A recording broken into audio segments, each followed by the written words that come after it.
So I cut the drawers roughly to size. They're larger than they will be.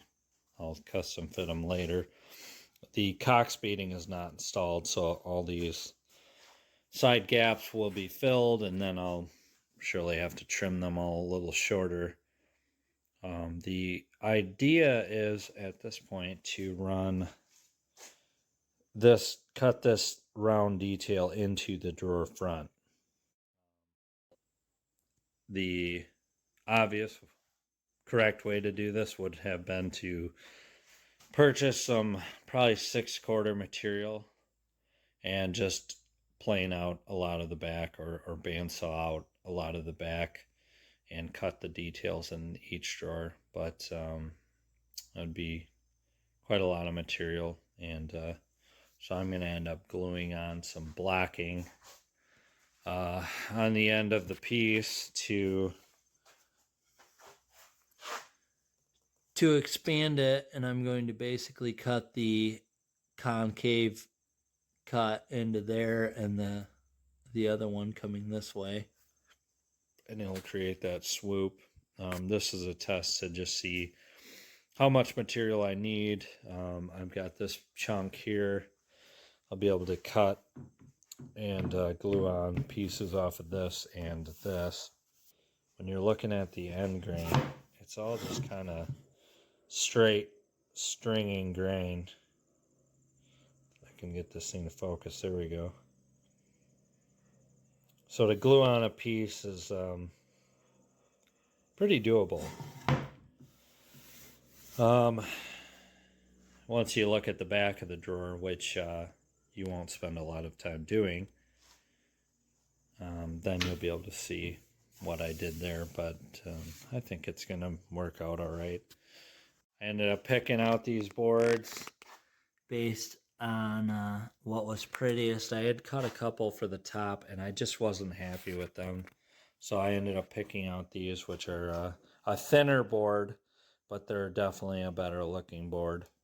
This one is hard to see right now, but this has quite a nice detail on it as well. And I think they'll all match pretty well.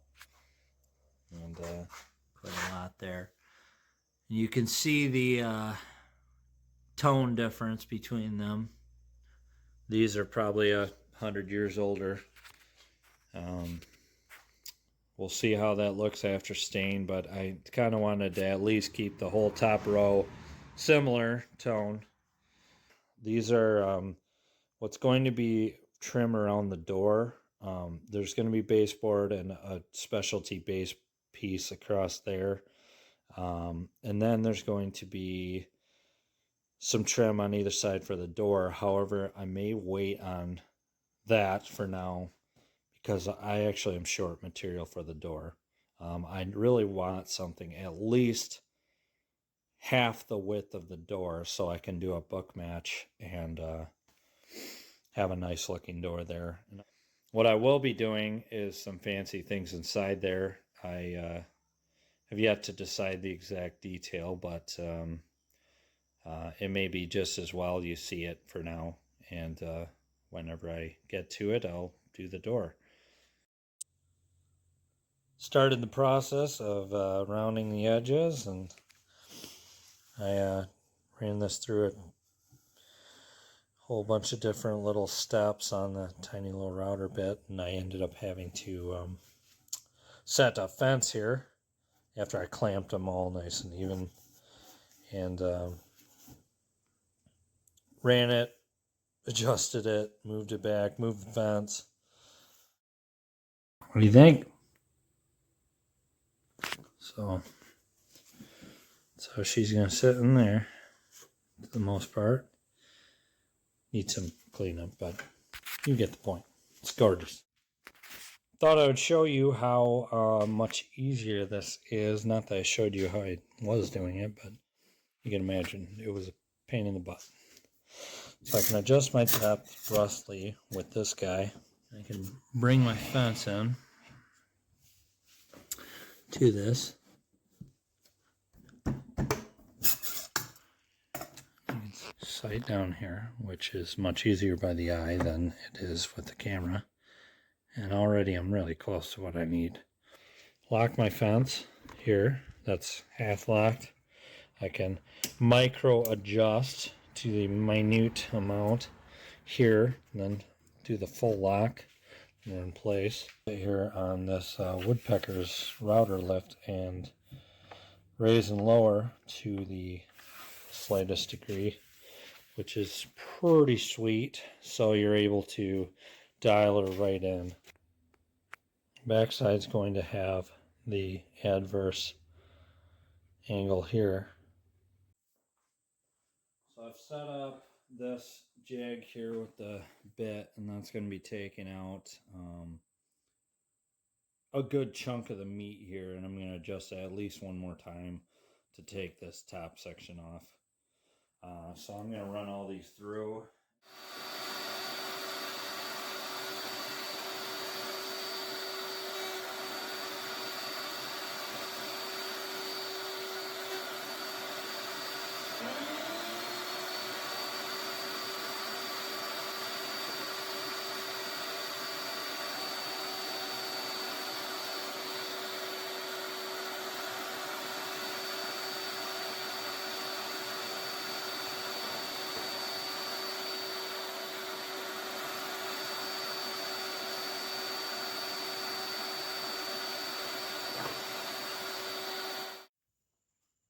So I line these up. Got them all pretty close to how they're going to go. And I'm going to start sanding this.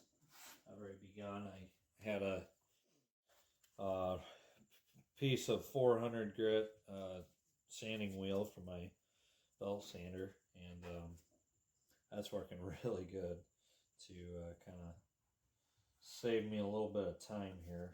So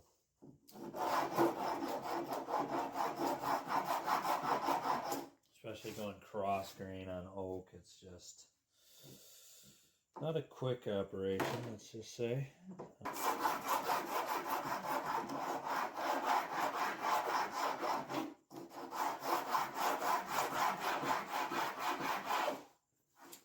After I'm done with this, I'm going to come down, move these clamps to the sides, and then I'll be able to sand each of these tops. I'm sanding the back sides of the doors down, getting this curve as close as I can. And I just wet these to kind of see where I'm at. You can see all kinds of sanding that needs done here. Again, real close.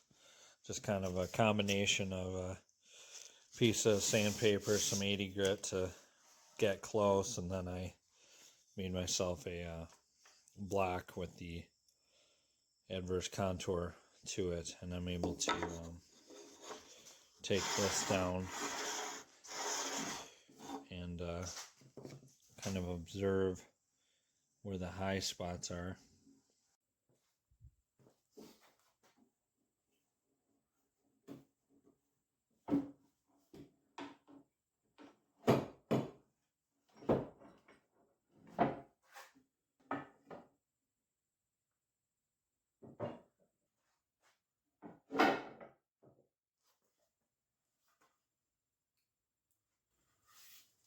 Pretty sweet.